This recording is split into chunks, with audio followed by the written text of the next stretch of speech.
কিন্তু এই যে মেয়ে, তুমি যে 8-10টা ছেলের সাথে জেনা করেছো, তোমার ইজ্জতের কি হবে? তোমার যে সতীত্ব তুমি নষ্ট করেছো, তুমি তো বিয়ের পর কোনো ঘরে গেলে সে হাজবেন্ডও বুঝতে পারবে তুমি আর সতী সাথী নও। তখন তোমার কি হবে? আর এটা যে এত ভয়াবহ মহামারী আকার ধারণ করেছে না, অনেক ক্ষেত্রে দেখা যায় স্বামী অফিসে যাওয়ার সাথে সাথেই বয়ফ্রেন্ড বাসায় হাজির। এই যে বাক্সে বাক্সে বন্দি জীবন বললাম, বাক্সে বাক্সে বন্দি ফ্ল্যাটের ভিতরে তো ঢুকলে আর বোঝা যায় না ভিতরে কি হচ্ছে। কত ফ্ল্যাটে যে জেনা হয় এখন এই শহরে, আল্লাহ ভালো জানে। এই ফ্ল্যাটের প্রত্যেকটা ইঞ্চি ইঞ্চি মাটি আল্লাহর কাছে সাক্ষী দিবে। যেখানে যে মাটিতে বসে অবিবাহিত যুবক যুবতী জেনা করেছে আর বিবাহিত যুবক যুবতীরা এবং এই স্বামী স্ত্রী জেনা করেছে, এর ইঞ্চি ইঞ্চি মাটি আল্লাহর কাছে কথা বলবে। এর ইঞ্চি ইঞ্চি মাটি আল্লাহর সামনে কথা বলবে। সেদিন তুহাদ্দিসু আখবারাহা, জমিন তার খবর বলবে আল্লাহর কাছে। জমিনের কোথায় কোন পাপ হয়েছে সব বলে দিবে। এই জমিনে এখানে দাঁড়িয়ে জেনা করেছে, ওইখানে দাঁড়িয়ে মদ খেয়েছে, ওইখানে কাউকে খুন করেছে, জমিন বলে দিবে। একটা কথা এখানে মাঝখানে বলে দেই, যারা অবিবাহিত যুবক যুবতী আছো, এই লেকচার তোমরা যারা শুনছো, তোমাদের মধ্যে কেউ যদি জেনা করে থাকো, অবিবাহিতের কথা বলছি, তোমাদের কাদের মধ্যে এখন 100 বেত্রাঘাতের শাস্তি ঝুলে আছে।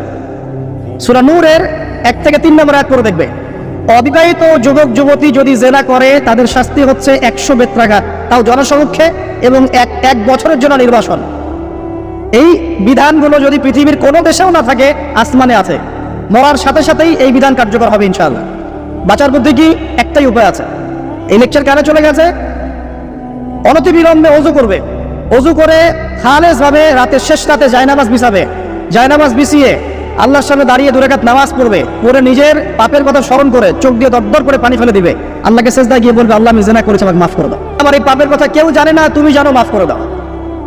এই মাফ নেওয়ার পরে আবার ওই যার সাথে করেছেন ওর সাথে আবার লিঙ্ক আপ করার চেষ্টা করেন না। আসো আমরা জেনা করেছিলাম, আসো বিয়ে করে নেই, এটা সলিউশন না। জেনা করেছেন, আগে তওবা করে ফিরে আসতে হবে, তারপরে পুরো জীবন ইসলামিক লাইফ লিড করতে হবে। আল্লাহ যদি দেখেন যে হ্যাঁ আপনি ঠিকঠাক তওবা করে আল্লাহর কথা চলছেন, আল্লাহ তখন আপনাকে নেককার স্ত্রী দিবে ইনশাআল্লাহ। এই একমাত্র রাস্তা যুবকদের জন্য এবং যুবতীদের জন্যও। যুবকরা না হলে পার পেয়ে যেতে পারে, কারণ একটা কথা সমাজে প্রচলিত আছে না, যে ছেলে মানুষের ইজ্জত তো সহজে যায় না, গোপন হয়ে গেছে, কেউ জানে না, আল্লাহ মাফ করে দিয়েছে, সে হয়তো পার পেয়ে গেল। কিন্তু এই যে মেয়ে, তুমি যে 8-10টা ছেলের সাথে জেনা করেছো, তোমার ইজ্জতের কি হবে? তোমার যে সতীত্ব তুমি নষ্ট করেছো, তুমি তো বিয়ের পর কোনো ঘরে গেলে সে হাজবেন্ডও বুঝতে পারবে তুমি আর সতী সাথী নও। তখন তোমার কি হবে?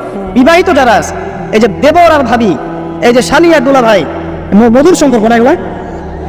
দাঁড়াও, এটা মধুর সম্পর্ক। দেখা যায় সুবহানাল্লাহ, এই যে আমার এখানে ফোন আছে না, আমাদের অফিসিয়াল পেজ আছে, অফিসিয়াল পেজে যত প্রশ্ন আসে দেখি ম্যাক্সিমাম জেনা কেন্দ্রিক, ব্যভিচার কেন্দ্রিক, পরকীয়া কেন্দ্রিক। একজন প্রশ্ন করেছে যে দুলা ভাইয়ের চরিত্র এত খারাপ ছিল, আর ওই মেয়ের বয়স তখন কম ছিল, 13 বছর বয়স। 13 বছর বয়সের মেয়ের দিকে সে চোখ দিয়েছে। যাকে বিয়ে করেছে তার সাথে তো সম্পর্ক আছেই, যাকে বিয়ে করেছে ওর সাথে তো সম্পর্ক আছেই। তারপরে আপনার স্বামীর সাথে সম্পর্ক, এখন স্বামীর সাথে তার 2 বছর ধরে সম্পর্ক করার পর সেগুলোর ভিডিও ধারণ করে তাকে ব্ল্যাকমেইল করছে যে যদি আমার সাথে খারাপ কাজে সে রাজি না হয় তাহলে এই ভিডিওগুলো ভাইরাল করে ফেল। এই যে অনলাইনের যুগ, এখন তো মানুষ নিশ্চিন্তে মানুষ যে একটা প্রাইভেট লাইফ লিড করবে সেটাও করতে পারে না। প্রাইভেট লাইফের সবকিছু রেকর্ডেড হয়ে যায়, হয় না? এটা ফিতনা, মহাফিতনা। এখন সে রেকর্ড করেছে, এইভাবে ব্ল্যাকমেইল করে এই স্বামীর সতীত্ব নষ্ট করলো। 1 বছর 2 বছর না, 3 বছর ধরে। এখন এই মেয়ে প্রশ্ন করছে পেজের মধ্যে যে এখন তার মানসিক অবস্থা এতই খারাপ, সে জিজ্ঞাসা করছে আমি যদি আত্মহত্যা করি তাহলে আমার পাপ হবে কিনা। এই মেয়েটা যদি আপনার বোন হতো কি করতেন? আল্লাহ না করুক এই মেয়ে যদি কারো মেয়ে হতো তাহলে কি করতেন? আপনার কাছের কেউ হলে আপনি কি করতেন? এখানে ওই শাস্তিটা না বলে সামনে যেতে পারছি না। শোনেন, যারা বিবাহিত ব্যক্তি হওয়ার পরেও পরকীয়া করেছেন, বিবাহ করার পরেও পরকীয়ার ভাবে লিপ্ত ছিলেন বা এখনো আছেন, জেনে হোক না জেনে হোক করেছেন, অথবা এটা জেনে করেছেন যেটা একটা খারাপ কাজ তারপরেও করেছেন, রাসূলুল্লাহ সাল্লাল্লাহু আলাইহি ওয়াসাল্লামের হাদিস এবং আল্লাহ পাকের কালাম অনুযায়ী তাদের শাস্তি হচ্ছে কোমর পর্যন্ত মাটিতে পুঁতে ফেলে পাথর নিক্ষেপ করে রজম করে হত্যা করা। ইসলামিক যদি কোনো রাষ্ট্র থাকতো বা এটা যদি হতো, বা এটা যদি ইমাম মাহদির যুগ হতো, ওমর রাদিয়াল্লাহু আনহুর যুগ হতো, তাহলে এই শাস্তির বাইরে আপনি চলতে পারতেন না, যদি এটা প্রমাণ হতো। এই শাস্তি যদি দুনিয়াতে কার্যকর নাও হয়, আপনি যদি তওবা না করে মারা যান, তাহলে কিয়ামতের মাঠে এই শাস্তি অনুভব করবেন। খুব মজা লাগছে পরকীয়া করতে? সকালে একটার সাথে, দুপুরে একটার সাথে, আজকে একজনের সাথে রাত কাটান, কালকে একজনের সাথে রাত কাটান, তো মজা পাচ্ছেন। রাত্রেবেলা মদ খান আর হোটেলে রাত কাটান, সকালবেলা আবার অফিসে যান। আমাদের শহরের এগুলো কালচার কোথেকে আসলো? এই শহরকে পবিত্র করবে কে? এবং এই শহরের আসল রূপগুলো স্পষ্ট করবে কারা? খুব মজা পাচ্ছেন এগুলোতে। সুবহানাল্লাহ। একটা বিষয় বুঝাই, ইসলামে কেসাস আছে, কেসাস। মনে করেন আমাকে কেউ হত্যা করেছে, আপনি তাকে হত্যা করতে পারবেন। মনে করেন আপনি কাউকে হত্যা করেছেন, ঠিক আমাদের লজের মতো, কেউ যদি কাউকে হত্যা করে তাকে ফাঁসি দেওয়া হয় না, এরকমই কেউ যদি কাউকে হত্যা করে, ইসলামের বিধান কেসাস করা, মানে হাতের বদলে হাত, চোখের বদলে চোখ, কানের বদলে কান, নাকের বদলে নাক, জানের বদলে জান, যদি প্রমাণ হয়। কিন্তু এখানেও হত্যাকারীর বাঁচার সুযোগ আছে। কিরকম? মনে করেন আপনি আমার পরিবারের কাউকে হত্যা করেছেন, আল্লাহ না করুক, এখন আপনি এসে আমাকে ক্ষমা চাচ্ছেন যে আমার ভুল হয়ে গেছে, আমি মুক্তিপণ রক্তপণ দিব, আমাকে মাফ করে দেন। এখন আমাদের পরিবারকে আপনাকে বলবো ঠিক আছে, আপনাকে মাফ করে দিলাম, আপনার কেসাস করার দরকার নেই, আপনি রক্তপণ দিয়ে দেন, তাহলে আপনি বেঁচে থাকার সুযোগ পেলেন। বুঝতে পারছেন? আরেকটা হচ্ছে মুরতাদ। মনে করেন কেউ ইসলামের কিছু বিষয় অস্বীকার করেছে, তাকে জেলখানায় বন্দী করে রাখা হবে, সুযোগ দেওয়া হবে যে আপনি কি এগুলো জেনে শুনে বলেছেন নাকি এর উপর অটল থাকবেন না ফিরে আসবেন। সে যদি বলে না আমি তওবা করলাম, আমি কোনোদিন ফিরে আসলাম, ও বেঁচে থাকার অধিকার পেয়ে গেল। কিন্তু বিবাহিত ব্যক্তি যারা ব্যভিচার করেছে, বিবাহিত ছেলে বা মেয়ে ব্যভিচার করেছে, তওবা করে যদি ফিরে আসে, রজমের শাস্তি থেকে বাঁচার কোনো সুযোগ নেই। আল্লাহর কাছে ক্ষমা চান, ইস্তেগফার করেন। জেনার ফলশ্রুতিতে সমাজে মহামারী নেমে আসে।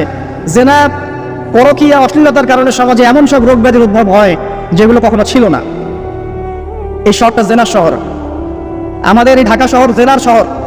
আপনাকে এটা বোঝার জন্য আমার লেকচার না শুনে আপনি পেপার পত্রিকা ঘাটেন, অনলাইন সার্চ করেন, দেখবেন এই শহরে আনাচে কানাচে জেনা হয় এবং ওপেন জেনা হয়, মানুষ জেনাকে হালাল মনে করে। এই শহরের যুবক যুবতী যারা একে অপরের সাথে বয়ফ্রেন্ড গার্লফ্রেন্ড কালচারে লিপ্ত আছে, এটাকে তারা হালাল মনে করে, কেউ হারাম মনে করে না।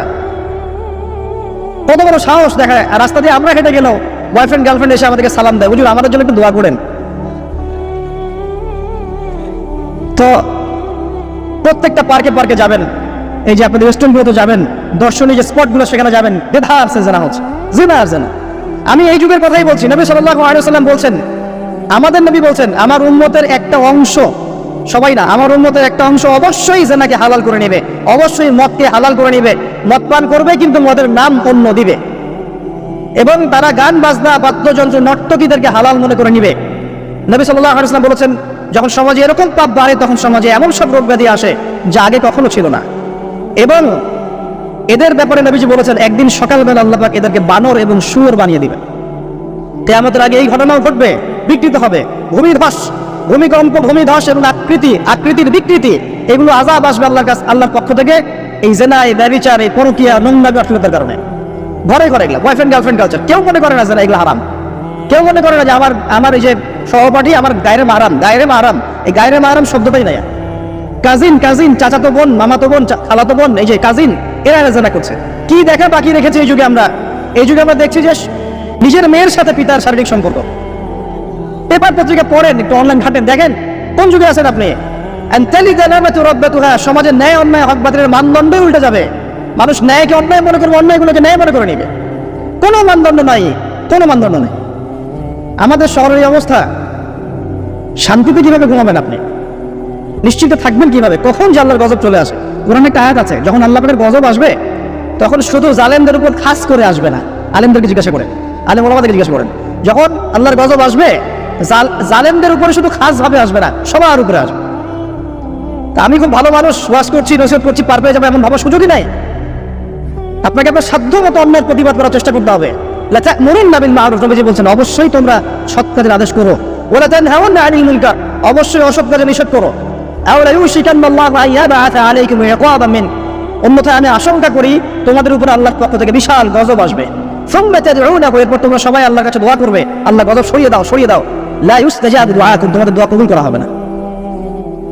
নবী সাল্লাল্লাহু আলাইহি ওয়াসাল্লাম বলেছেন, মান রাআ মিনকুম মুনকারান, তোমাদের মধ্যে যে কেউ হুয়েভার হি ইজ, যে কেউ যদি কোনো মুনকার, নোংরা, বর্জিত কোনো কাজ দেখে, তাহলে যেন ফাল ইউগাইয়ির বিয়াদিহি, তার সামর্থ্য থাকলে হাত দিয়ে যেন ঠেকায়।